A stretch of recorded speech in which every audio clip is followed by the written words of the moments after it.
Hello everybody and welcome to this video. It's the first in a new series. Every Tuesday from now on I'll be making a video on grammar. It's a really hot topic no matter what subject you're studying, and it's all linked to Mr. Bruff's Guide to Grammar. So I have joined up with Kerry Lewis, a grammar expert, and the Guide to Grammar is coming out on December the 1st, 2014, priced at just £2.99. It's amazing. Over 200 pages in length, covering absolutely everything you need to know about grammar. And in this video series, I'll be taking little bits out of the book and going through them. What I love about this book is that it teaches you the grammar, but then applies it in a way that is useful for exams and that kind of thing. And that's seen in this example, which I'll go through today, to do with nouns. So you might think, oh, nouns, that's so basic, but stay tuned because you'll learn some really good high-level analysis skills through this video. First off though, nouns are the names of things.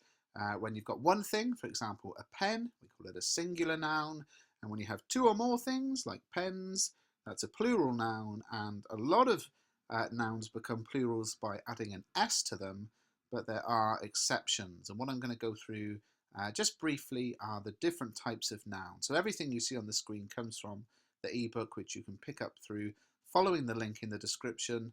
If you order the book before December the 1st, you'll get a mention in the thank you page upon its release. So the first type of nouns, concrete nouns. They're the things that you can touch, like concrete, hence the name, or see, smell, hear, or taste. Examples are chair, keyboard, money, water, or funnily enough, as in the picture, concrete itself. Abstract nouns then are things that you cannot touch, see, smell, hear, or taste, often linked to sort of feelings and emotions. For example, beauty, love, anger, freedom, bravery.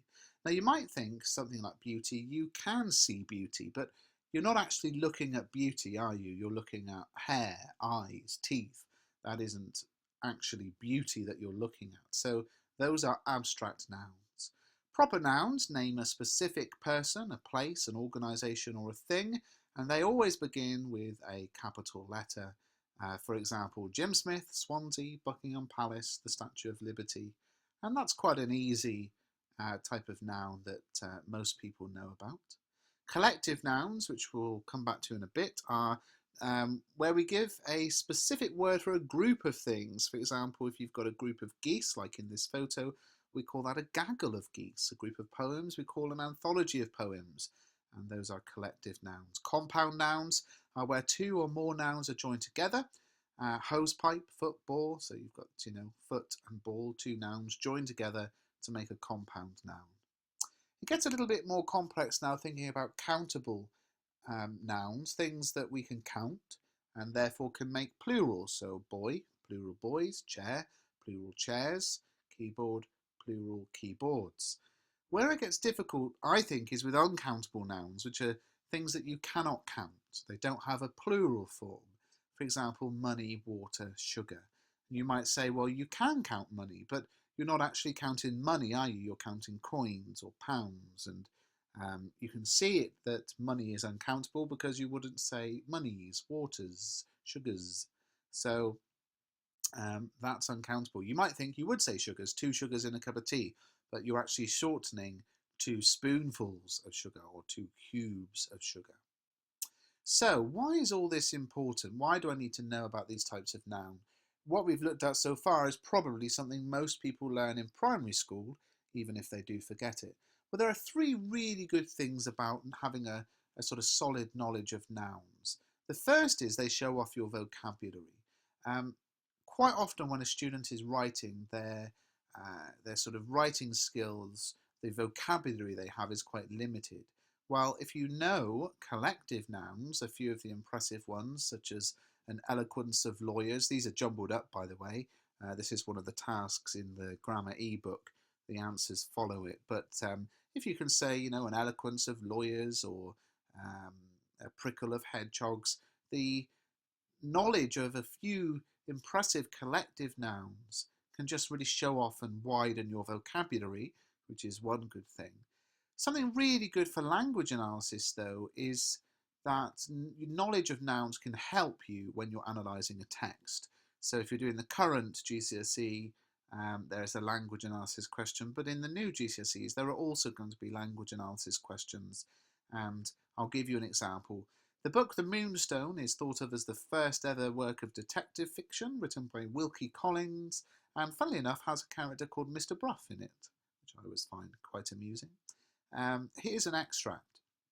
Now, in this extract, the narrator asks Mr. Betteridge to write down the story of a stolen diamond.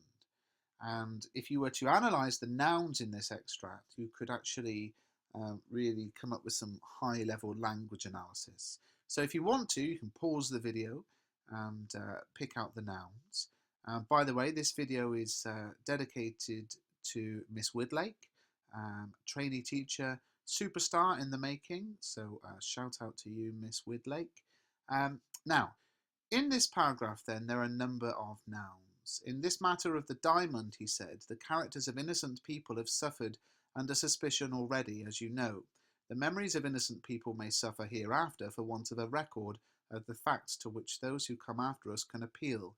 There can be no doubt that this strange family story of ours ought to be told, and I think, Betteridge, Mr. Bruff and I together have hit on the right way of telling it. So if you were to pause the video and pick out the nouns and see which category they're in, how could you analyse the use of those nouns? Well, here's a few ideas.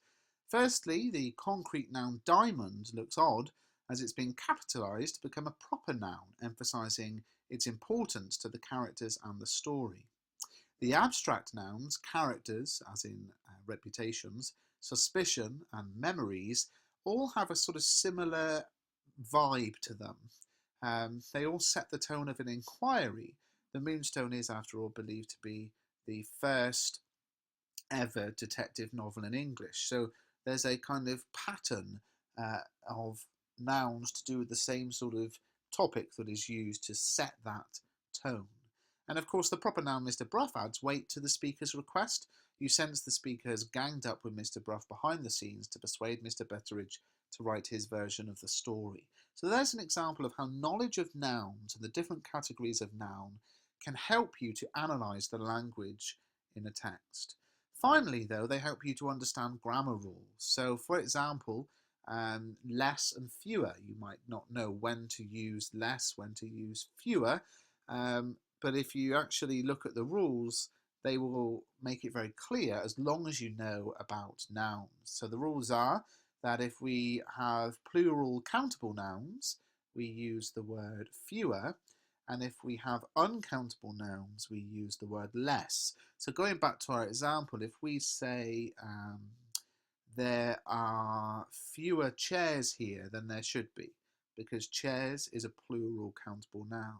But we would say there is less water in the bath than there was when I filled it up, because water is an uncountable noun.